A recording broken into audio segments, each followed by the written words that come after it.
주님의 영광이 가득한 이 주일 아침에 하나님의 놀라운 축복과 평안이 그리고 주의 사랑하는 성도의 그 가정 위에 가득하시길 주님의 이름으로 축복합니다. 우리 매주 갈라디아서 말씀으로 강해 설교를 진행하고 있습니다. 주일에 오셔서 말씀만 이렇게 듣는 것보다 한 주 동안 갈라디아서 말씀이 길지 않으니 한 주에 한 번씩 갈라디아서 말씀을 꼭 읽어보시고 주일에 함께 예배에 참여하시면 좋겠습니다. 그래야 할 때 그 말씀이 더 깊이 깨달아지고 그 은혜 안에 우리를 더 깊이 들어갈 수 있게 해 주실 것이라 믿습니다.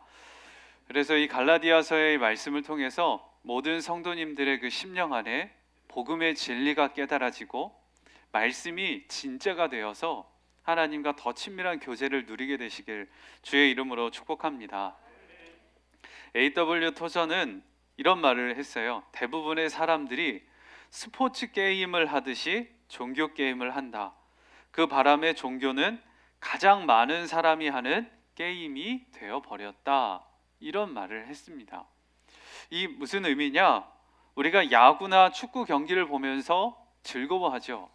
또 이 스포츠를 굉장히 좋아하는 사람은 새벽 잠까지도 설쳐가면서 그 야구 경기나 축구 경기를 봅니다. 정말 대단한 열심이에요. 근데 그런 열심이 있는 반면에 본인이 야구 선수가 되거나 축구 선수가 되고 싶어 하지는 않습니다. 그렇게 못 된다고 해서도 아쉬워하지도 않습니다. 그런 이유는 단순히 이 스포츠가 삶의 일부분이지만 삶의 중심이, 삶의 전부가 되는 것은 아니기 때문에 그렇지요. 똑같아요. 우리가 주님을 믿는 것도 종교 생활하는 것도 이렇게 게임처럼 여길 때가 있다는 거예요. 예수님을 좋아하고 교회 오는 것을 좋아하지만 그것은 삶의 일부분이지 삶의 중심이 되고 내 삶의 전부가 되지는 않는다는 거예요. 그래서 이러한 종교 생활의 모습을 종교 게임으로 비유를 해서 표현했던 것입니다. 적당히 믿으면 되지, 적당히 하면 되는 거 아니겠어? 라고 하는 그런 생각, 바로 이 형식에 빠지게 만드는 율법주의를 꼬집고 있는 말씀이기도 한 겁니다. 믿음은요, 종교 게임이 아닙니다. 우리 분명히 알아야 합니다. 우리의 삶이고 그 중심이고 전부입니다. 우리가 예수님을 믿는다는 것은 바로 그것이에요. 우리가 진짜 믿는다면 그렇게 살 수밖에 없는 거예요. 믿지 않는데 어떻게 살 수 있겠느냐 말이죠. 사도 바울은 오늘 말씀에서 바로 이것을 처음에 이야기하고 있습니다. 자기의 의무로 율법적인 형식에 빠져드는 이 율법주의에 대해서 경계의 말로 시작을 합니다. 2절과 4절 말씀에 보면 너희가 만일 할례를 받으면 그리스도께서 너희에게 아무 유익이 없으리라. 율법 안에서 의롭다함을 얻으려 하는 너희는 그리스도에게서 끊어지고 은혜에서 떨어진 자로다. 이렇게 말씀을 해요. 율법의 행위로 얻으려는 구원, 내가 열심히 교회 다니고 내가 열심히 신앙생활하고 내가 무언가를 잘해서 얻으려고 하는 그런 구원은 예수님과 아무런 상관이 없다는 거예요. 왜냐하면 예수님이 하시는 게 아니라 내가 하는 것이기 때문에 그래요. 내가 열심히 믿고 내가 열심히 구하고 내가 열심히 참여해서 얻어진 거라면 그건 예수님이 하신 게 아니라 내가 한 것이니 예수님과 아무런 상관이 없다는 겁니다. 자기 만족에 의해서 얻어지는 구원은 결코 온전할 수가 없다는 거예요. 모든 것은 다 예수님이 하셨습니다. 예수님께서 다 이루신 거예요. 우리는 그것을 믿음으로 하나님 앞에서 의롭다 여김을 받는 거지요. 믿음이에요. 믿음으로 주님 앞에 서는 겁니다. 이 모든 것을 다 은혜로 받은 거예요. 은혜로. 우리가 한 건 요만큼도 없어요. 다 하나님이 주신 거고 받을 자격 없는 우리에게 하나님이 은혜로 부어주신 겁니다. 그러니 우리는 찬양하고 감사하고 기뻐하면서 그 은혜로 살아가게 되는 거죠. 그래서 5절과 6절 말씀에 사도 바울은 이렇게 이야기를 해요. 우리가 성령으로 믿음을 따라 의의 소망을 기다리노니 그리스도 예수 안에서는 할례나 무할례나 효력이 없으되 사랑으로서 역사하는 믿음뿐이니라. 은혜 안에 있으면 할례나 무할례나 중요하지 않다는 거예요. 왜요? 다 죄인이니까요. 다 죄인이니까 할례를 받았건 안 받았건 그거 의미 없다는 거예요. 진짜 정말 중요한 것은 예수님의 이 십자가의 복음을 정확하게 알고 그 복음의 진리 위에서 믿음으로 서 있는가, 이게 제일 중요하다. 그리고 우리는 그 사실을 온전한 믿음으로 붙들고 사는 것, 이게 가장 중요하다는 것을 사도 바울이 말하고 있는 겁니다. 자, 우리는 개역개정 성경을 보지만 세번역 성경으로 보면 그 의미가 더 또렷한데 제가 읽어드리겠습니다. 6절 세번역 성경입니다. 그리스도 예수 안에서는 할례를 받거나 안 받는 것이 문제가 되는 것 아닙니다. 가장 중요한 것은 믿음이 사랑을 통하여 일하는 것입니다. 우리에게 정말 필요한 거, 십자가 복음을 아는 거예요. 그리고 그것을 믿는 겁니다. 이것을 정말 믿는 거예요. 이것을 믿는 그 믿음이 진짜인지는 어떻게 알 수 있을까요? 열매를 보면 알 수 있습니다. 그 믿음이 진짜라면 그렇게 살지요. 그 삶의 열매를 보면 믿음도 알 수 있다는 거예요. 자, 그럼 말씀에 비춰보니 그 믿음은 사랑을 통하여 일한다, 이렇게 말씀을 했어요. 내 믿음이 진짜인지는 무엇을 보고 압니까? 삶에 사랑이 있는 것을 보고 알 수 있다는 거예요. 그 삶에 사랑이 맺혀지는 것을 보고 아, 정말 예수 믿는 사람이구나 알 수 있다는 거예요. 고린도전서 13장 1절입니다. 내가 사람의 방언과 천사의 말을 할지라도 사랑이 없으면 소리나는 구리와 울리는 꽹과리가 되고, 이렇게 말씀을 해요. 자, 고린도전서 13장 사랑장이라고 말을 하죠. 사랑이 무엇인지를 이 성경에서 말씀하고 있는데 이 말씀을 잘 보면요, 정말 두려워요. 두려운 게 어떤 것이냐면 사랑 없이도 방언할 수 있고 천사의 말을 할 수 있다는 거예요. 이 성경 말씀 한번 뒤집어 보면 그렇죠. 사랑 없이도 방언을 할 수 있고 천사의 말을 할 수 있다는 거예요. 무슨 얘기입니까? 겉으로 볼 때는 굉장한 은사가 있고 교회 열심히 다니는 신실한 믿음인 것처럼 보여줄 수 있다는 거예요. 그런데 말씀은 뭐라고 하죠? 그 사랑이 없으면 아무 소용없다는 거예요. 그거 아무짝에도 쓸모없다는 거예요. 소리나는 구리와 울리는 꽹과리에 불과할 뿐이라는 거예요. 내 안에 사랑이 없으면 아무리 믿음 좋은 것처럼 보여지고 주님 앞에서 신실한 사람인 것처럼 은사가 나타나는 것처럼 보여져도 그거 다 헛것이다, 그렇게 성경에서 말하고 있는 거예요. 사랑이 얼마나 중요한지, 사랑 없으면 다 소용없다고 그렇게 지금 말하고 있는 겁니다. 자, 한번 이 말씀 앞에 비춰보시면 좋겠습니다. 여러분은 사랑의 사람이십니까? 여러분의 삶에서 사랑이 열매 맺어지고 계신가요? 우리 여기서 착각하지 말아야 할 것이 있어요.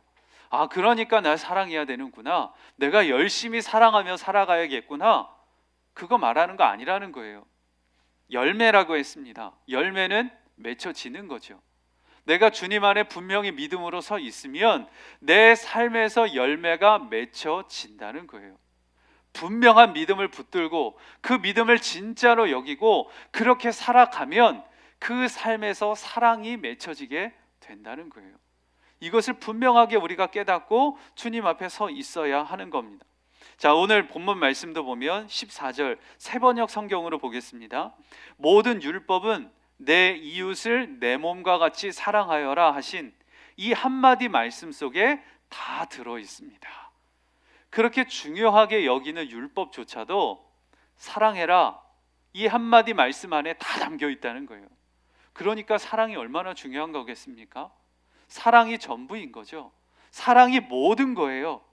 그러니 우리가 예수님을 믿을 때 사랑의 열매가 맺혀지고 있는가, 이것을 분명하게 깨닫고 내 믿음을 점검해야 한다는 거예요. 어떻게 그럴 수 있지요? 우리가 예수님을 믿으면 하나님의 은혜가 깨달아져요. 그 하나님의 은혜가 너무나 크다는 게 깨달아지니까 다른 사람도 사랑할 수 있게 되는 거죠. 내가 진짜 믿음을 붙잡고 있으면 삶에서 사랑으로 맺혀지게 된다는 거예요. 이것을 점검하고 이것을 살펴봐야 한다는 거예요. 그럴 때 그것이 진정한 그리스도인이고 하나님과 동행하는 성도의 삶이 된다는 것입니다. 사랑의 원자탄 손양원 목사님 다 아실 거예요. 사랑하는 두 아들을 죽인 원수를 양자 삼은 목사님이세요. 그럼 이 목사님은 원래 이렇게 사랑이 많은 분이라서 이렇게 큰 사랑을 할 수 있었던 건가? 그렇지 않습니다. 이 손양원 목사님도요, 우리와 똑같은 성정을 가진 목사님이셨어요. 남몰래 두 아들이 죽은 것을 너무너무 슬퍼하면서 그 아들의 옷을 부여잡고 펑펑 울면서 그렇게 눈물 흘렸던 목사님, 바로 그분이 손양원 목사님이셨어요. 가슴 아팠죠. 그 원수를 정말 죽이고 싶었을 겁니다. 내 사랑하는 두 아들을 죽였으니 어떻게 품을 수 있겠느냐 말입니다. 그런데 이 목사님이 어떻게 사랑으로 덮을 수 있었을까요? 진짜 예수님을 믿었기 때문에 그렇게 할 수 있었어요. 원수를 양자 삼겠다고 하실 때 그 손양원 목사님의 가족들은 다 반대했습니다. 다 반대했어요. 어떻게 그럴 수 있겠느냐, 반대했어요. 그런데 그때 손양원 목사님이 뭐라고 이야기를 하셨냐면, 예수님도 우리를 사랑하셨는데 우리도 사랑해야 되지 않겠느냐, 그렇게 말씀하시면서 두 아들의 장례식에 하나님 앞에 전심을 담은 감사의 9가지 제목을 써서 헌금으로 주님 앞에 드렸던 겁니다. 그리고 원수를 양자 삼으셨어요.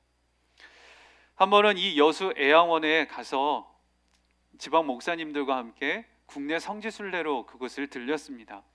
손양원 목사님이 남기신 유품들도 한번 돌아보고, 목사님이 평소에 생활을 하셨던, 그리고 목회하셨던 그 이야기들도 쭉 돌아보았습니다. 그리고 아들을 죽인 이 원수를 양자 삼은 이야기도 들었어요. 역사의 기록들을 쭉 읽어보고 발자취를 이렇게 따라 쭉 걸어가고 있는 그때였는데, 제 앞에서 저 앞에쯤 가는 한 목사님이 푸념하듯이 이야기하는 목소리가 제 마음에 들려왔어요. 이 목사님이 뭐라고 이야기하셨냐면, 아휴, 나보고 죽으라고 하면 나 순교의 길도 기꺼이 갈 수 있겠어. 근데 저 원수를 양자 삼아서 평생 살라고 하면, 야, 이거 어떻게 살겠냐, 차라리 정말 죽는 게 낫겠다, 이렇게 이야기하면서 가시는 그 이야기를 들었어요. 근데 그 이야기를 듣는데 정말 마음에 공감이 되더라고요. 순교하는 것보다 더 힘든 것이 사랑으로 품는 것이구나, 그게 깨달아졌어요. 사랑은요, 정말 아픈 겁니다. 사랑은 아픈 거예요. 그래서 너무 힘들죠. 그런데 그렇게 아프기 때문에 사랑이 죽음보다 더 강한 것입니다. 예수님이 그것을 우리에게 보여주셨어요. 예수님께서는요, 누구보다도 우리를 사랑하시고 끝까지 사랑해 주셨습니다. 십자가에서 죽으셨고 부활하셨지요. 사랑이 죽음보다 더 강하다는 것을 우리에게 보여주신 거예요. 그리고는 그 주님께서 우리 마음에 오셨어요. 우리 마음에 오셔서 우리와 함께 하세요. 끝까지 품어주시고 사랑하시고 함께 하시는 그 예수님의 놀라운 은혜를 우리에게 보여주신 거예요. 우리를요, 사랑으로 이끌어 주셔서 사랑으로 살아갈 수 있게 해주셨다는 거죠. 이게 바로 예수님의 사랑이고 은혜입니다. 그 예수님을 진짜 믿을 때 우리는 사랑의 사람이 되는 거지요. 사도 바울이 바로 그 증인입니다. 살아있는 믿음의 사람이었어요. 이 믿음을 위해서는요, 박해의 길도 고난의 길도 기꺼이 걸어갔던 사람, 사도 바울이죠. 믿으니까 사랑하게 되고, 사랑하니까 고난도 박해도 마다하지 않고 그 길을 걸어갈 수 있었던 겁니다. 오늘 말씀 11절에 보십시오. 형제들아, 내가 지금까지 할례를 정한다면 어찌하여 지금까지 박해를 받으리요? 그리하였으면 십자가의 걸림돌이 제거되었으리니 라고 말해요. 내가 굳이 믿는다면 왜 이러고 살겠냐? 다 너희를 사랑하는 믿음 때문이고, 그 믿음이 진짜가 되니 나는 고난의 길도 박해의 길도 기꺼이 가고 있는 거 아니겠냐? 이렇게 사도 바울이 이야기를 하고 있는 거예요. 믿음 안에 있으면 사랑하게 되고 고난의 길도 기꺼이 걸어가게 된다고 오늘 말씀에서 이야기하는 거죠. 우리도 다 예수님을 믿습니다. 그리고 그 믿음 안에 우리도 다 서 있습니다. 그러면 이제 우리는 어떻게 해야 됩니까? 이제 어떻게 살아가야 할까요? 결론과 같이 오늘 우리에게 말씀해 줘요. 13절 말씀인데, 자, 우리 13절 말씀 우리 함께 다 한 목소리로 함께 읽어 보겠습니다. 시작. 형제들아, 너희가 자유를 위하여 부르심을 입었으나 그러나 그 자유로 육체의 기회를 삼지 말고 오직 사랑으로 서로 종노릇하라. 다시 말씀드립니다. 오직 사랑으로 종노릇하라. 이게 결론과 같이 우리에게 주어지는 말씀이에요. 그리스도인의 믿음이면, 그리고 그 믿음이 진짜 내 안에 살아있는 믿음이라면 사랑으로 나타난다는 거예요. 그래서 오늘 결론과 같이 사랑으로 종노릇하며 살아가라. 그 사랑의 열매가 맺혀지게 살아가라. 우리에게 말씀하고 있는 것입니다. 전에 사역하던 교회에 한 목사님이 어머니에 대한 간증을 하셨어요. 목사님의 그 집안은 아버지 대대로 굉장히 강한 불교의 집안이었습니다. 7남매셨는데 큰아버님은 박수무당이었고 또 다른 큰어머니의 친정어머님은 아주 유명한 무당이셨다고 했어요. 온 집안이 불교와 무속신앙으로 다 사로잡혀 있었는데 그때 이 목사님의 어머니가 결혼하신 후에 교회에 가기 시작을 하신 거예요. 이 무속 집안에, 불교로 강한 집안에 그 어머니가 교회를 가기를 시작했으니 얼마나 많은 박해가 그 안에 있었겠습니까? 이 목사님이 기억을 할 때 어머니는 항상 우셨대요. 교회 못 가게 하니까 몰래 교회에 가서 새벽에 기도하고 예배를 드리셨다는 거죠. 꽤 먼 거리였는데 이 목사님이 어렸을 때 엄마의 등에 업혀서 먼 거리에 그 교회에 가서 어머니가 항상 우시는 그 기도의 소리를 늘 기억을 하셨다는 거예요. 목사님이 어렸을 때 생각할 때는 엄마가 왜 이렇게 울까? 왜 엄마가 이렇게 울면서 기도할까? 정말 서러워서 핍박하는 그 할머니와 그 가족들 때문에 너무너무 마음이 아파서 우는구나, 이렇게 생각을 했대요. 근데 이 목사님이 다 커서 어머니와 대화를 나눌 때 어머니가 왜 우셨는지 이유를 알았답니다. 엄마가 그렇게 먼 거리에 교회에 몰래 와서 기도하면서 울었던 이유는 핍박하는 그 할머니와 가족들을 더 사랑으로 품지 못한 것이 죄송해서 울었고, 더 주님의 사랑으로 품어내지 못하는 자기 자신이 주님 앞에 부끄러워서 회개의 눈물을 흘렸다고 그렇게 이야기를 하셨다는 거예요. 그리고 훗날 그렇게 교회에 가기를 박해하셨던 그 할머니는 임종 직전에 그 어머니를 통해서 예수님을 영접하게 되고 구원을 받게 되셨다고 그렇게 간증하는 것을 들었습니다. 바로 이것이죠. 사랑으로 종노릇한다는 건 바로 이것입니다. 우리는 그리스도로 옷 입은 자라고 하셨어요. 그리스도로 옷 입은 자, 밖에서 오는 의로 덧입혀진 자가 우리라는 거예요. 우리 안에는 사랑이 없어요. 우리는 사랑할 수 없어요. 박해하고 핍박하는데 어떻게 사랑으로 품을 수 있겠습니까? 그런데 예수님의 사랑이 우리에게 덧입혀졌어요. 하나님의 은혜가 우리에게 부어지니 죽기까지 내어주시는 그 사랑이 깨달아지니까 나도 사랑할 수 있는 거죠. 예수님을 믿으니 그 믿음이 사랑을 통하여 일하게 된다는 것이죠. 십자가에서 살아난 가정, 이 책에 실린 간증이에요. 어느 유명한 아나운서가 의사인 청년을 만나 중매로 만나서 이제 결혼을 약속하게 된 겁니다. 이 의사 청년이 다 좋은데 교회 안 다니는 게 흠이었던 거예요. 그래서 결혼하는 조건으로 이야기했던 게 교회 다니지 않으면 결혼 안 하겠습니다.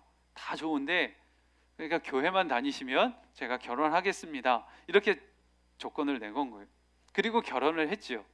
근데 이 아나운서가 두고두고 후회를 하는 일이 벌어진 겁니다. 뭐냐면 교회 다니는 것을 조건으로 할 게 아니라 예수 믿는 것을 조건으로 했어야 되는데 교회 다니는 것만 조건으로 했다 보니까 함께 교회 오기는 오지만 맨날 예배 드릴 때 계속 조는 거예요. 그것도 한 번, 두 번이지 계속 그렇게 조니까 이 아내 마음에서 불평이 시작되는 겁니다. 남편 입장에서는 나 교회 가기로 약속했으니까 교회 가니까 뭐 약속 지키고 있는 거지 뭐 이렇게 생각을 하는데 아내 입장에서는 계속 옆에서 조는 게 불만인 거예요. 정말 그 모습 보는 게 싫은 거예요. 이 불평이 한 번, 두 번, 세 번 계속 쌓여가니까 이 아내의 얼굴도 어두워져 가고 그 사랑이 식어가는 거죠. 그러니 남편은 남편대로 쉽지 않고 아내는 아내 마음대로 마음이 무너지는 거예요. 그러다가 이제 결심을 한 겁니다. 남편이 진짜 예수님을 믿지 않는다면 저렇게 교회 다니는 게 무슨 의미가 있겠어? 이건 아니겠다. 더 이상 이렇게 살아서는 안 되겠다. 그래서 이혼을 생각하게 됐다는 겁니다. 그런데 그렇게 하루 이틀 지나다 보니까 어느 날 문득 마음에서 깨달아지는 게 이게 뭐지? 이게 뭐지? 그리고 마음에 또 한번 생각이 드는 게 내가 남편을 위해서 정말 제대로 한 번이나 기도를 해봤나? 이런 생각이 드는 거예요. 미워하기만 하고 요구하기만 했지 내가 내 남편을 위해서 기도하고 헌신하고 사랑으로 품어본 적이 있었나? 그 생각이 들더라는 거예요. 그러면서 주님 앞에 마음을 바꾸기 시작했어요. 내가 제대로 기도 생활 해보지도 않고 이렇게 하는 거 아니겠다. 그래서 기도 생활 새벽 기도의 자리도 나가고 양육도 받기 시작하고 이제는 체면 뭐 이런 거 불구하고 다 내려놓고서 함께 기도할 수 있는 사람들에게 남편을 위한 기도의 제목도 내어놓고 함께 기도하기 시작했다는 거예요. 그렇게 하루 이틀 기도하면서 시간이 지나 한 6개월쯤 지나니까 기적 같은 일이 벌어졌다는 거예요. 그렇게 미워하던 남편이 아주 조금씩 잘생겨 보여지게 되더라는 거죠. 그리고 그 남편을 향한 마음이 조금씩 열리게 되는 거예요. 남편이 그렇게 미워 보였는데 잘생겨 보이고 남편을 향한 사랑의 마음이 회복되어지게 되더라는 겁니다. 그러니 남편도 알지요. 그렇게 굳어져 있고 어두웠던 아내의 얼굴이 밝아지기 시작을 하고 그렇게 특유의 명랑함이 있었던 아내가 회복되기 시작하는 거예요. 그러니까 남편의 마음도 즐거워지고 남편의 얼굴에도 웃음이 생겨나기 시작을 하는 겁니다. 아내가 변화되니까 남편도 변화되고 그 가정의 관계가 바뀌어지기 시작을 하는 거예요. 그러면서 남편이 이렇게 간증을 했다는 거예요. 야, 예수 믿는 게 이렇게 좋은 거였구나. 이렇게 간증을 하게 되었다는 거죠. 사랑으로 종노릇하는 겁니다. 사랑으로 종노릇하는 거예요. 요구하고 그것을 강요하는 것이 아니라 사랑으로 종노릇하는 거예요. 오늘 말씀에서도 사랑으로 종노릇하라 이렇게 말씀을 하고 있지요. 우리가 사랑으로 섬겨야 하고 종노릇해야 할 것, 그것이 더 어디냐? 우리 가정에서 더욱더 그래야 합니다. 가정에서 율법과 같이 의무와 같이 서로에게 요구하고 강요할 것이 아니라 주님을 믿는 믿음 안에 우리가 서 있으니 서로를 위해 더욱더 품어주고 섬기고 사랑으로 섬겨야 할 곳, 바로 그것이 가정인 것이죠. 저는요, 사랑의 언어가 따뜻한 말이에요. 전심을 담은 그 따뜻한 말 한마디를 하면 제 마음은 싹 풀어집니다. 그래서 저도 제 아내나 제 아이들에게 사랑한다는 말을 잘하고 좋아합니다. 제가 그런 말을 받을 때 좋으니까 상대방도 그게 좋을 거라 생각하고 사랑한다는 말을 자주 하는 편입니다. 그래서 아내를 향해서도 사랑한다는 말을 자주 하죠. 근데 가끔씩은 아내가 사랑한다는 말을 하면 시큰둥할 때가 있어요. 그러면 저도 마음이 속상하죠. 아니, 내가 전심을 담은 말을 하는데 아니 이 마음을 이렇게 안 받아주나? 어떻게 이럴 수 있어? 아유, 제 마음이 메말라서 그래. 아유, 참 너무한다. 제가 저 스스로도 상처를 받을 때가 있어요. 그런데 시간이 지난 후에 깨달은 것이요, 저의 아내는 사랑의 언어가 따뜻한 말이 아니라 섬김이고 봉사였던 거예요. 섬겨주고 봉사할 때 사랑한다는 것을 느끼게 된다는 거죠. 그래서 하루는 아내가 피곤해 보이는 날 퇴근하고 돌아와서 그냥 아무 말 하지 않고 대신 설거지가 쌓여 있는 것을 보고 설거지를 해줬어요. 그랬더니요, 사랑한다고 100번 말한 것보다 그 설거지 한 번 한 것에 보고 아내의 표정이 달라지더라고요. 그래서 저는 깨달았어요. 아, 제가 좋아하는 것과 아내가 좋아하는 게 다르구나, 이것을 알았어요. 그래서 저는요, 이제 부부싸움을 하거나 아니면 제가 잘못을 한 날이 있으면 미안하다고 말 한마디만 하고 아무 말 하지 않고 가서 설거지합니다. 그리고 쓰레기 담아서 내다 버려줍니다. 그러면 아내가 아는 거죠. 아, 자기를 아껴주고 있구나. 그 마음을 알게 되는 거예요.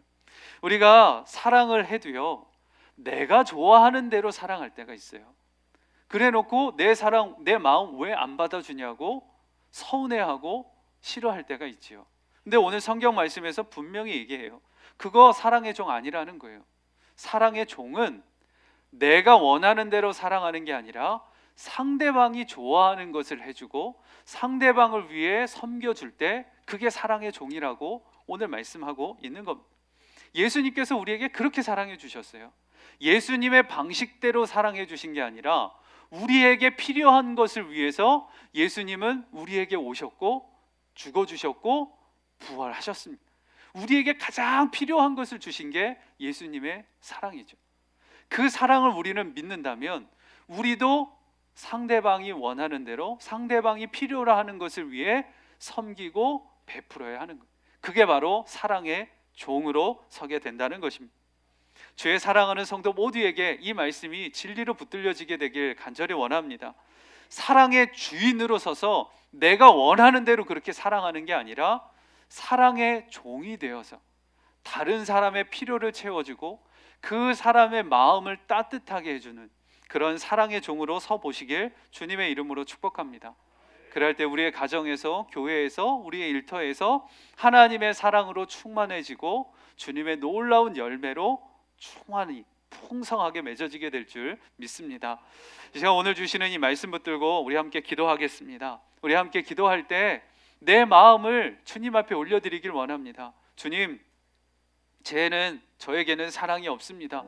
예수님께서 죽기까지 사랑해 주셨음에도 사랑하지 못하고 품어주지 못하는 것, 바로 그게 저의 모습입니다. 주님, 사랑하지 못하는, 사랑으로 서지 못했음을 회개합니다. 주여, 이제는 사랑의 사람으로 변화시켜 주시고 사랑으로 살게 하여 주옵소서. 그래서 나를 통하여 우리의 가정이 살고 우리의 교회가 살고 우리의 일터가 사랑으로 충만해지게 하여 주옵소서. 우리 함께 마음 올려드리며 기도하겠습니다.